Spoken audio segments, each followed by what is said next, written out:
তো এর আগের পর্বে আমরা কি করেছি যে লাইব্রেরি নিয়ে কাজ করেছিলাম, অর্থাৎ একটা কন্ট্রোলার নিয়ে কাজ করেছিলাম। তো ধরুন আপনি কি করবেন, এখানে স্টুডেন্টের ডাটা এড করবেন। এই যে এইখানে আপনার আছে আপনার এড স্টুডেন্ট, এই যে এই ডাটা আপনি এড করবেন, তাই না?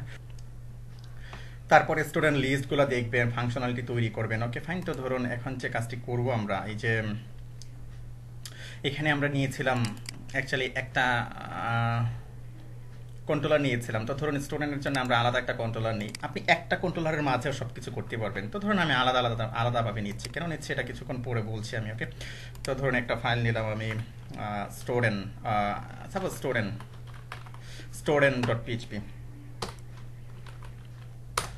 স্টুডেন্ট.পিএইচপি নিলাম। তারপরে লাইব্রেরি থেকে এটা কপি করলাম, কপি করে স্টুডেন্ট.পিএইচপিতে রাখলাম। তো ধরুন আমি এখানে যে মেথডটা আছে, আমার এই মেথডটা দরকার নেই। এখানে যে মেথডটা আছে এই মেথডটা আমার দরকার নেই। আর আমার ক্লাসের নাম হলো স্টুডেন্ট।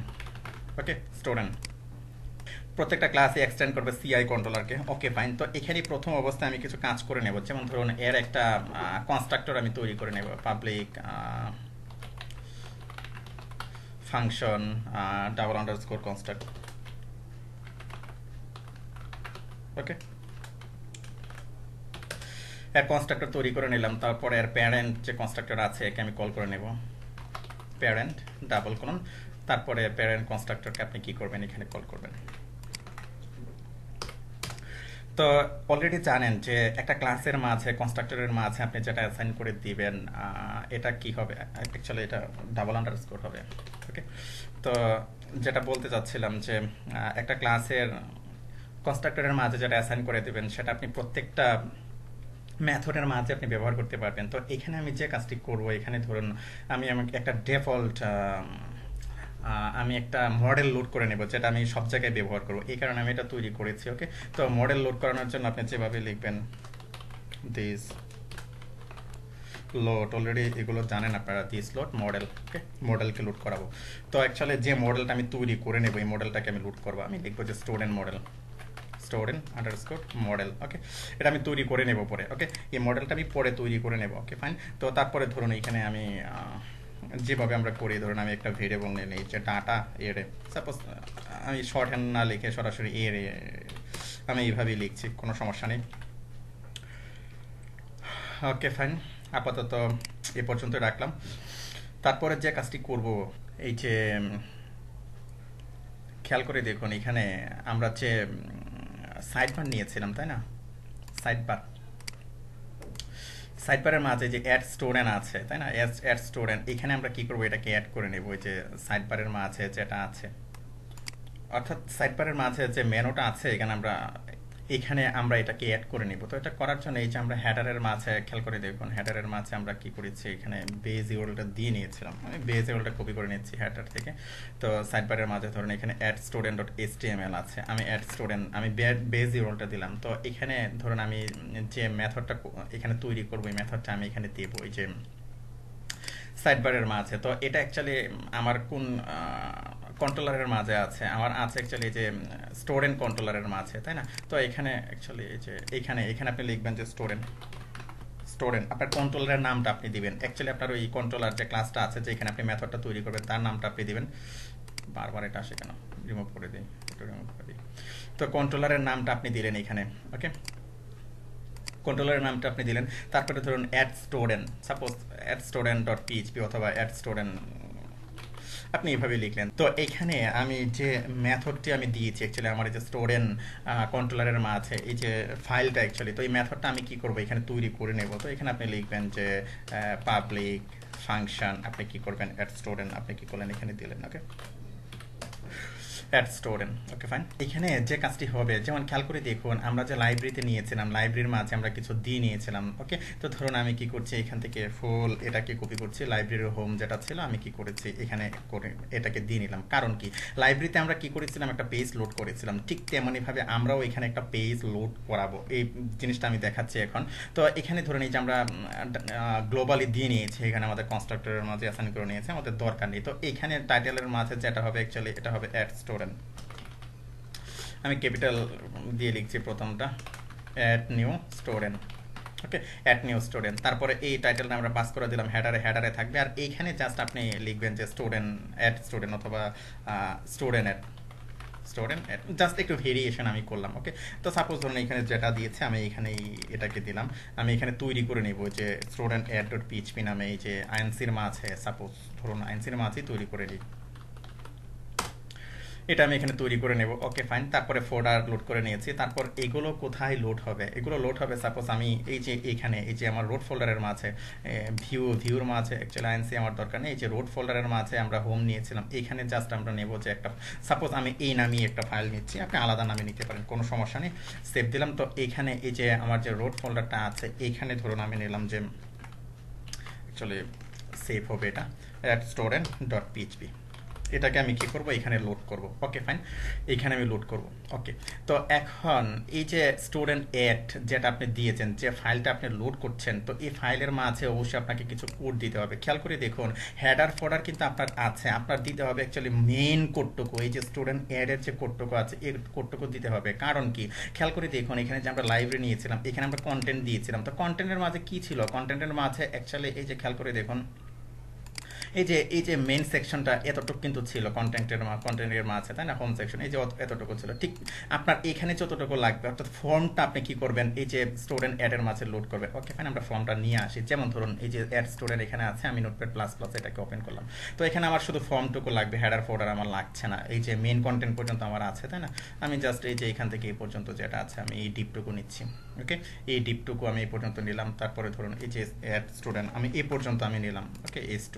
ওকে ফাইন, তো ধরুন আমি কি করছি এখানে এটাকে রেখে দিলাম, তো এখানে অ্যাকচুয়ালি আমি S2 স্মল লেটার আমি দিয়ে নিই। ওকে ফাইন, সেভ দিলাম।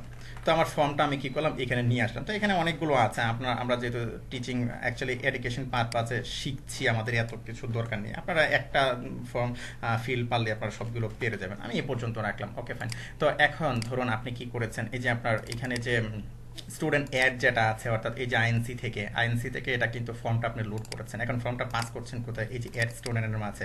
তো অ্যাড স্টুডেন্টের মাঝে আপনি এখানে যাবেন, এই যে স্টুডেন্ট অ্যাড আপনার আপাতত শেষ, সাইড বারো দরকার নেই। তো অ্যাড স্টুডেন্টের মাঝে যেটা হবে খেয়াল করে দেখুন, এখানে যে হোমের মাঝে আপনি লোড করেছিলেন কি, আপনি এখন হোমে যাবেন, তাই না। এই যে এখানে অ্যাড স্টুডেন্ট মাঝে আমরা কি লোড করাবো, এই যে লাইব্রেরির মাঝে যে আমরা হোমের মাঝে, এই যে হোমের মাঝে আমরা যেগুলো দিয়েছিলাম অ্যাকচুয়ালি আমরা কি করছি, এটাকে কপি করে আমি অ্যাড স্টুডেন্টের মাঝে রাখলাম। সব কিছু হেডার ফোল্ডার সব কিছু ঠিক আছে, কিন্তু এখানে নতুন দিয়েছি আমরা এই যে স্টুডেন্ট অ্যাড, এটাকে আমরা নতুন দিয়েছি, তাই না।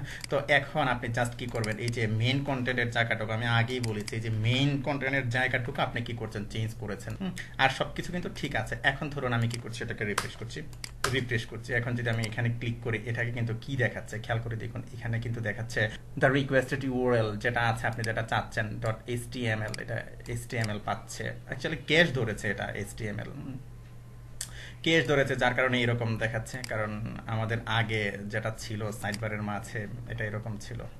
তো ক্যাশ রিমুভাল অনেক কোড আছে, এগুলো আপনারা দিতে পারেন। ওকে ফাইন, তো ধরুন এখানে আমাদের যেভাবে আছে আমরা এইভাবে ঢোকার চেষ্টা করি, তাহলে আমাদের হয়ে যায়। ওকে, সিআই প্রজেক্ট, তারপরে স্টুডেন্ট আমরা এইভাবে ঢোকার চেষ্টা করছি।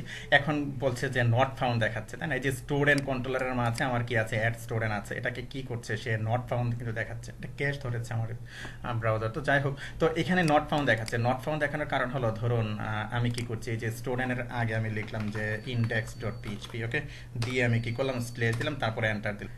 তো এখানে খেয়াল করে দেখুন unable to locate the model you have specified student model. তো এটা অ্যাকচুয়ালি আমরা পরে কাজ করবো, এটা নিয়ে আমি আগে এটা দিয়ে নিয়েছিলাম। তো ধরুন আমি কি করছি, এটাকে কমেন্ট আউট করে রাখছি, আমি যখন কাজ করবো তখন এটাকে দিয়ে নিব। ওকে ফাইন, তো এখানে আমরা কি দিয়েছি, index.phpটা দিয়ে নিয়েছিলাম। তো ধরুন আমি কি করছি, এখন এটাকে রিফ্রেশ করছি। তো রিফ্রেশ করার পর আমার এই যে ফর্মটা ছিল, ফর্মটা কিন্তু চলে আসছে। খেয়াল করে দেখুন এখানে এই যে index.phpটা আছে, তাই না। index.phpটা না দেওয়ার কারণে সে কিন্তু এখানে পাচ্ছে না। তো এই যে কোঅর্ডিনেটরের মাঝে এই যে ডিফল্ট যে এখানে index.phpটা আছে, এটাকে যদি আপনি এখানে হাইড করতে চান, আপনাকে htaccess দিয়ে এটা করতে হবে। তো এটা করার জন্য যেমন আপনি এই যে remove index.php from coordinator URL, এগুলো আপনি লিখে সার্চ করবেন। তারপরে ধরুন এই যে এখানে এই দুটো ইউআরএল ধরুন আমি গেলাম, এখানে ওপেন করে নিলাম। ওকে, তো এখানে ধরুন এই যে বলে দেওয়া আছে যে কি htaccess ব্যবহার করবেন বা কি কোড ব্যবহার করবেন বা কি করবেন না। এখানে এই যে config index.php, যেটা index.php এটাকে খালি রাখার জন্য বলা হয়েছিল, যেটা আমরা করেছি এর আগে ওই যে config এর মাঝে আমরা কিন্তু খালি রেখে দিয়েছি, অলরেডি কিন্তু করে দিয়েছি। তো এখন যে কাজটি করতে হবে, আপনার যে রুট ফোল্ডারটা আছে, যেমন ধরুন আমি যদি আমার এখন ফোল্ডারে এখানে চাই, যে আমি সিআইতে এখানে চাই, যাওয়ার পর ধরুন আমি যে কোনো একটা ফোল্ডারের মাঝে গেলাম, এখানে দেখুন একটা এক্সটেক্সেস ফাইল আছে, আমি এটাকে কপি করলাম। ওকে, কপি করে আমার রোড ফোল্ডারের মাঝে আমি কি করলাম, এখানে রাখলাম। রাখার পর এটাকে আমি কি করলাম, নোটপ্যাড প্লাস প্লাসে ওপেন করলাম।